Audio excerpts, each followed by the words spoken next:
All right, here we go. My first time interviewing.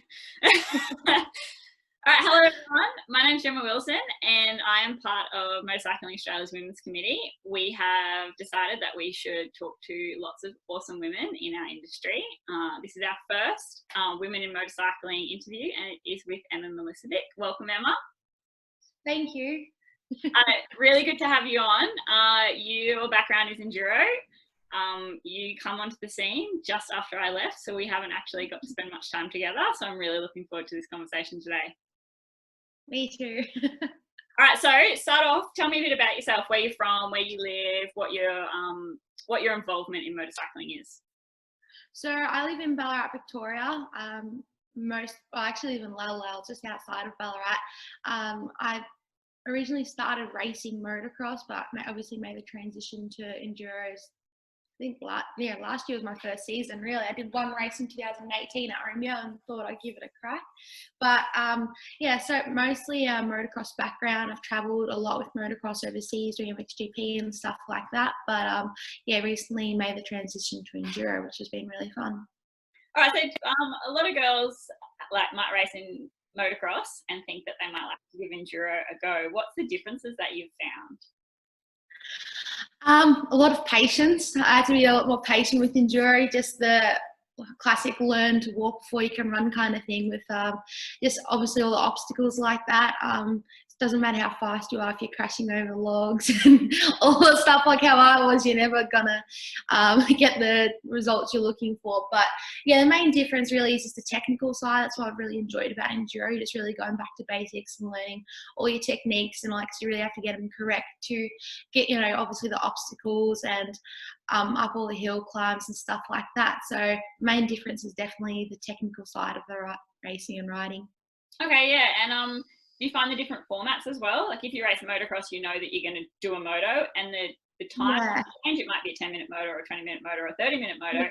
But with enduro, there's so many formats. How have you gone with learning those? Pretty good. I think so far the cross country has been my favourite format, just because it's kind of comparable to motocross, and I just love that racing side. I've definitely found the transition to sprints the hardest, just because purely you don't know what your time is, you don't know how everyone else has gone. It's just that whole or if you're struggling in a section, you can't just go check it out or see what they're doing while they're racing in. It's like, I think I'm doing okay out there. I just don't know what they're doing. Are they struggling out there like how I am? So that's been the biggest thing. And also just the enduro format, just having to kind of pace yourself through the day, get you on your bike through it. That's been a big change, especially say the last round at Dungog when it was so wet. Just okay, don't drain your bike. You have to finish the day kind of thing. And that was a rough one for me. But yeah, it's definitely a lot of learning. That's been good. Yeah, that's fantastic. I was watching the results at Dungog. I was actually in the MA office that weekend, and yeah, it looked pretty wild. Yeah, I couldn't believe it. Especially say the girls, we were slightly more probably midfield. So by the time we got through the trail when it was raining, it was so much wetter than the pros had initially. So the last run, it was just literally just, if you took the wrong line, you could literally drain your bike out on the trails, and it's just that doesn't look too bad. And you go through, you're like, what did I just hit? Kind of thing. It was just nuts, and so slippery, and just streams going down the hills, nothing I've ever experienced. So it was a little bit daunting, but great experience at the same time. A lot of learning. I've never ridden such an off-camber grass track in my life, especially when it was so wet. So it was a good weekend of learning, that's for sure. Yeah, it's cool. And then obviously a really sudden stop to the season. Sunday because of the wet, but then the COVID-19 has occurred and there's no more racing on the horizon for the moment anyway. Yeah, that was really surprising, because initially I was talking about the 500 people rules, I could kind of get through this, I was talking about possibly just having riders and mechanics and all that jazz, and then under a week later there's a complete stop to everything. I was kind of so there's no 500 person thing, and I was a bit confused by it all. So definitely a sudden stop. So it's been a good chance to, I guess, refine everything, training and skills, and even try, save some more money for the rest of the season. But it's just kind of, I think, put everyone in a bit of shock.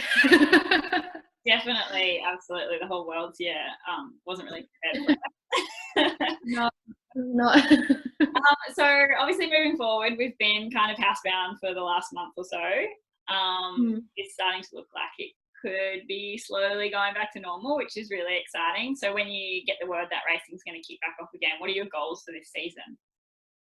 Well, I'm going to be racing both motocross and off-roads. It depends how the calendars fall now. Like, it's kind of for me a bit out in a sense. Like, everything fell into place the way the calendar was. Now it's like I know they've put the whole motocross season the end of the year, and I don't know if they're going to do off-roads. So it's just have to kind of wait to see what happens. But the goals are definitely to try do a bit better than I am at off-roads at the moment. I really want to get some wins under my belt by the end of the season, just because I've definitely improved a lot technically on the bike. Just a few things weren't working for me. I've had a few health issues coming into the season. I actually didn't get much time on the bike, so I definitely want to improve that, because I'm feeling quite good on my bike. And so a bit better results. Hopefully get a win under the belt this year. And with regards to motocross, hopefully we can fit that in somewhere. So it'll be good fun.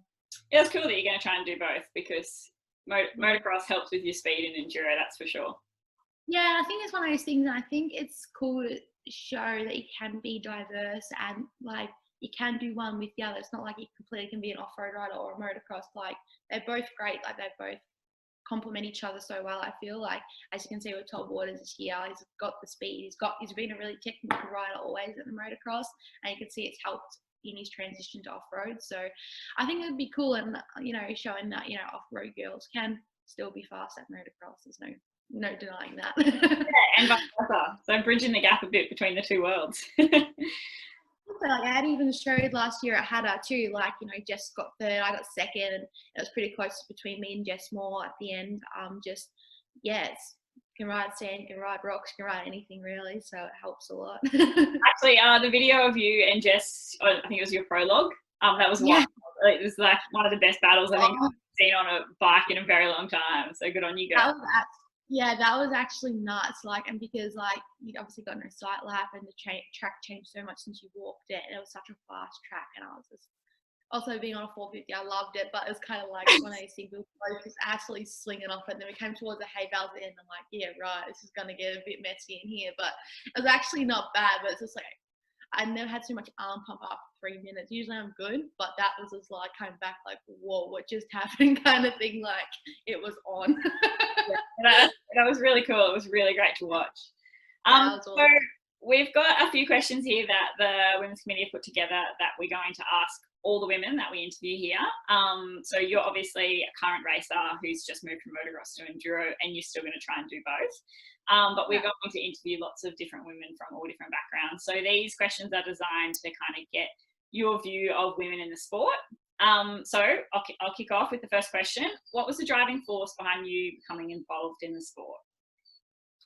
Well, actually, my brother started riding. My brother's 2 years older than me, and he started on a little peewee. And I remember just like watching him. Like, just Mum said I was always at the window, knocking on the window, wanting to go ride with him, even though I was only like 1, so I couldn't really ride at that point. But yeah, just watching him, always just so intrigued by it. Then he started jinking me around on the bike. So naturally, when I was big enough, I was pretty tiny, but when I was 2.5, I started just hopping on the bike, going for a little putt around, and then just really escalated from there. It was nothing serious at all, just bashing around the paddock on a KX60 and helmet and usually gum boots or whatever I had on kind of thing. And I got some photos of me when I was younger. When I first started riding, my hands were too small to get gloves, and Mum used to make me ride in mittens. I was like, out of all things, but it worked. And running the hot pink leggings and whatever else I had in the cupboard. So that was really cool. So that's my transition into riding. Just basically saw my brother doing it. I just really wanted to give it a crack and loved it. Yeah, it's really good to see, because there's no reason that it should be a boys' sport. Hey, like, absolutely not. And that's been a really cool thing with my family, especially. They've always been like, why can't you do it? Like, just give it a go. Like, that's always been my dad's point of view. Like, he could do it, why can't you? And I'm like, all right, I'll give it a crack. Like, why not? Lovely. Great attitude. So what kind of challenges did you face, or are you facing, as a woman, and how do you overcome them in the sport? I guess there's always that, it's been like a little bit of a struggle sometimes with sponsorship and stuff, just because, you know, we're obviously not in the media as much in, as the men are, so we're not really in, you know, everyone's eye and always, you know, on the fronts of all these social media. Obviously, we're beginning to now, and we're trying to make that print ourselves. So that's been a little bit of a struggle, just trying to get the publicity, or say like, oh, I am serious. I know I'm a girl, but I'm real serious. I train just as much as the guys do. I'm putting all my time and effort and money into this. Just need the opportunities to help assist us, really. So that's been really cool, having that opportunity from Penrite Honda this year. Like, I'm so thankful for the support they're giving me. So yeah, really giving me the opportunity to get out there, like, you know, be a professional with the men and just really get the bike time I can. So that's been like one of the biggest things, is just trying to get the bike time. Obviously, when you're working, trying to pay for it all yourself, it's a real struggle. So yeah, I guess just that point of being taken more seriously now, and people realizing like we're just as capable, just as strong and fit. Just, yeah, that whole transition over the last few years, and understanding that girls, uh, we're here for business, kind of thing. Yeah, I couldn't have said it better myself. Hey, it's a slow process, but it's definitely picking up speed. Yeah. So Yeah. realize, because it's really easy to get that initial, you know, input, but it's hard to show that you are as important, and you should, you know, not just a token. You're not just a token. Yeah. Yeah. Yeah. That's Exactly. that kind of effort, and so you shouldn't get, you know, token sponsorship. You should get real sponsorship and real support. Yeah, that's the thing. Like, if he, like, he's national champion, I'm national champion wise, and it's somewhat similar. Not like, you know, or even publicity. Like, you see usually like, oh, so and so won this, and girls are like, where's my mention? Like, you know, or A little so. sentence at the end, afterthought. Oh, the girls are there too. Yeah, yeah. So it's like, I'm still here, guys. Like, you know. So luckily, we have the flexibility of social media these days, where we didn't really used to. So we can, you know, say like, hey, I did this weekend, and obviously from your own fans and, you know, all your people on socials, you can get the publicity that way. But it's slowly starting to creep into the media at the events, which is so nice, and which is, yeah, really good. Even for sponsors, they're getting what they're paying for, really. So it's awesome. And it's because of the extra effort that you girls, like yourself and Jess, and like, you know, that's just talking from an off-road perspective. There's, you know, just as many women in road race and trials and motocross, Yeah. as well. You have to put in so much extra self-promotion and effort, because no one else is doing it for you. And I think that it's creating this group of really capable athletes and ambassadors. So it's yeah, because of girls like yourself. So well done, and keep it up. Thank you. And we'll keep pushing as well to try and get you girls some more media coverage. Awesome. So this is a question that I really like. I think it's a great one. What is the greatest gift that the sport or industry has given you so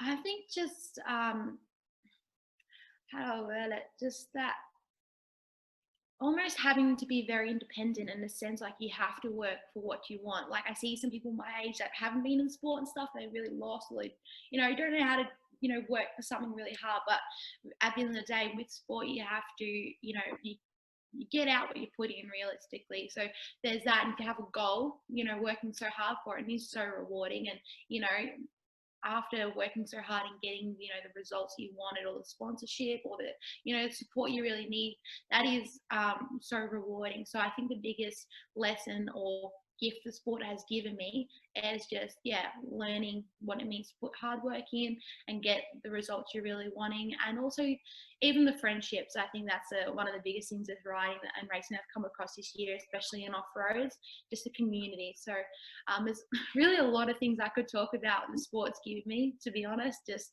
even health and fitness, knowing how to take care of yourself from such a young age, like all that kind of stuff. And, you know, mindset and mindfulness even. I've had to learn that with off-road, just being a lot more calm. Like, you got 2 hours of this, 3 hours of this, like, or, you know, I've crashed on this log 10 times, but it's okay, I'll be fine. Like, you know, that kind of thing. So there's very broad, there's so many things the sport's given me, but yeah, they're just a few. That's a wonderful answer. Very well rounded.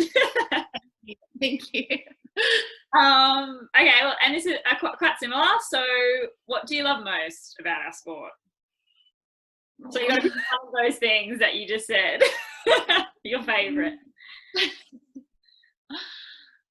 Oh, I think so far the friendships I'm really enjoying, especially in the transition to off-roads, the friendships have been awesome. Just having people that really want to ride with you, it just makes, I guess, the work a little bit easier. And just, you're out there trying your hardest, but you're getting so much reward, not just because of your results and stuff, but because you're having a great time. So, even when you're struggling with something, having friends that can, have a laugh with you when you do stack or say, help you out. So that's the biggest thing from off-roads. Like, I've never had so many friends to ride with, or so many people that are like, wanting to help you out. Like, they don't just ride past you if you stack. They're just like, oh, are you okay? Like, oh, they have a bit of a giggle, like, how did you end up in that tree? And I'm like, I don't even know. Like, so that's been, that's so far the best thing. Like, even just the clubbies and stuff, all the vets at AORCs, like, they're always so good. Like, I remember last year, I don't know how I did it, but at Kyogle on site, I ended up in this huge hole. Like, I don't know what, I think I went to go past someone, but it was dusty, and I just went down this massive hole on the side of the track, and I kind of looked up like,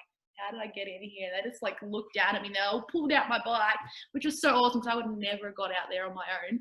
And just like, wow, these people are actually really cool. Like, they're actually willing to help me get out of these situations and, put their bikes down. It doesn't matter about their lap, they're willing to help you. So just that, I think that feeling of having such friendship and community has been awesome. Probably one of my favorite things. That's great. And that makes me feel really proud to be part of the enduro community. So thank you. All right. What life skills have you developed as a result of motorcycling? Again, I think that we've covered this a little bit, but just how, like me, I have hindsight now. I have left racing, and every day I use skills that I learned from racing in now my non-racer life.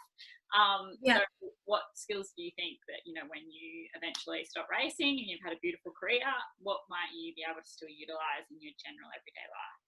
I think just goal setting and working towards something you want, it's probably one of the biggest things. Like, in the future when you want to get a house, or, you're working towards a career or like of some sort, just like, okay, I want this, I'm going to work for this kind of thing. And I think that makes it a bit easier because I'm so used to doing that. You're so used to, okay, I've got, these are the steps in place I'm going to have to take to get to here. All right, let's do it. Like, that's, the normal thing for us. I think that mindset of, okay, this is going to be work, but it's achievable kind of thing. Yep. Wonderful.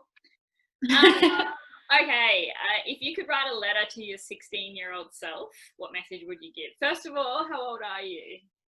22. All right, so you don't have to think too long back, but high school, what would you write to yourself? I'd probably just tell myself to relax and take my time a little bit more. Like, I know with the sport, it's so easy to like, okay, I got to get the results now. I got to do this now. Like, if you feel like if you don't do everything in that moment, you can, things might fall apart in some senses. Like, well, it's how it felt previously, even with regards to the sponsorship. If you don't get the results people are expecting of you, it might fall apart, kind of thing. But in hindsight, looking back, and knowing the way marketing works now, and all that, I'm like, that really wouldn't have happened. So I know sometimes I got myself in situations, even on the bike, where I pushed myself too hard or overtrained way too much, just because I was just like almost panicking that it might not come together. But I think just telling myself to stay calm and trust in the process would be the best thing, and probably be a lot less stressful at times. So that's what I've been trying to really entail in my training this year, like especially with my new coach, Ben Greenwood from 100% Strength. Is really just the mindfulness and just trusting in the program. Like, it'll come together. But you can do more harm than good when you throw yourself in too deep or overtrain or just take things too seriously. So probably be a bit more lighthearted about everything. Not everything, but most things, and just trust in the process a little bit. That's puts a crazy strain on your body physically, even though it's a mental thing.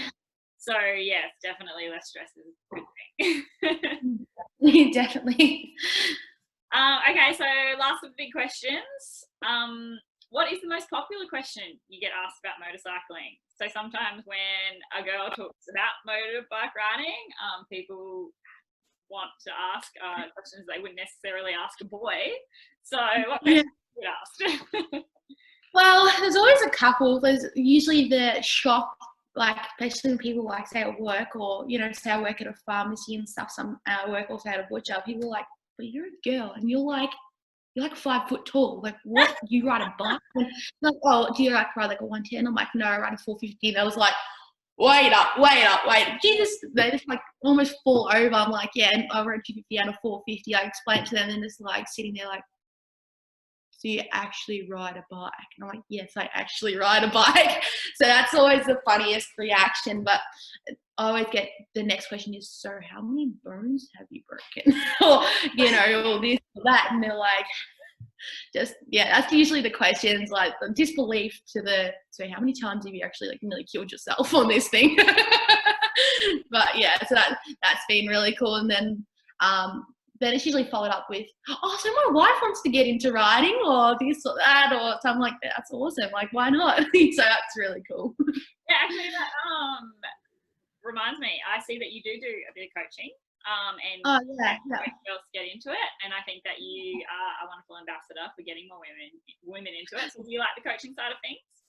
Oh, I absolutely love it, especially because like you don't realize, and I initially when I first started coaching didn't realize because I was just always rode with boys. It didn't really bother me, but some girls actually really, it's a fear for them, and I can understand that now as I get older that they're really real for them. But it's so rewarding, like, you know, girls actually like being able to get around the lap of the track. Like some girls, their goal is I'm going to do one lap without falling off, or learn how to start their bike, or learn how to take off. And it is just the most rewarding thing. Like I have had a girl like who couldn't take off, and the first time she took off, she was ecstatic. Like she couldn't stop like yelling and screaming, like she nearly fell off her bike. And it's one of the most rewarding things to me, and how excited they get by it all. So I love it. It's definitely something I want to do heaps more. When I finish racing, it's one of those things at the moment I'm like slightly limited because it is that balance between your own training and having time for them. And usually when they're available on the weekends, you're training on the weekends and stuff like that. So yeah, I still do a bit of midweek training, like obviously not at the moment, but yeah, I just love it so much. That's really, really awesome. And yeah, it is an intimidating thing. And I'm the same as you. I never felt it. I grew up riding with, you know, with brothers and dads and family friends. And, you know, have the group of guys that I would train with throughout the week. And I never saw the difference, but it definitely is very intimidating for a lot of girls. So having someone like yourself encourage them to come and like step outside the comfort zone, and what women I think it's from it is really cool, isn't it? Yeah, and I think even like watching all your camps and stuff, I've like absolutely loved that, and just seeing how many girls there actually are. Like you're like, there's actually so many girls who ride. You don't realize because they're like hiding in the woods and they don't want to, you know, come out, and you see like it. Yeah, I like seeing how many people at your camps are like, that is amazing. Like I just love it. Good stuff. Yeah. All right. So we have been chatting for a while. I'm not sure actually how long. Yeah, I think you have to go to a specialist appointment actually. So thank you so much, Emma. This has been really, really fun. I think those questions are really great. Your answers were fantastic, and I can't wait to hear the answers from other women in the sport, because I have a feeling that a lot of them are going to be quite similar, but different people's takes on things. So yeah, it's been really, really fun. Great getting to chat to you. I hope that COVID-19 leaves us alone and we can all go back to cycles. And happens. Good luck with the rest of the AORC season and the motocross. Hopefully all the dates don't clash. So that'll be good. And we'll see what we can do about pestering for you girls to get a bit more media coverage. That'll be awesome. I love that. No worries. Well, thank you very much, Emma, and have a good rest of your day. Awesome. Thank you. You too. All right. Bye.